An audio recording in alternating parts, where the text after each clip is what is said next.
Merhaba arkadaşlar.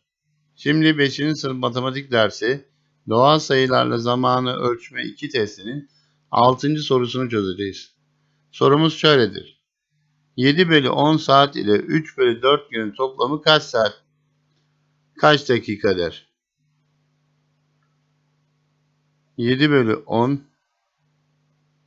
saat çarpı 60 eşittir 420/10.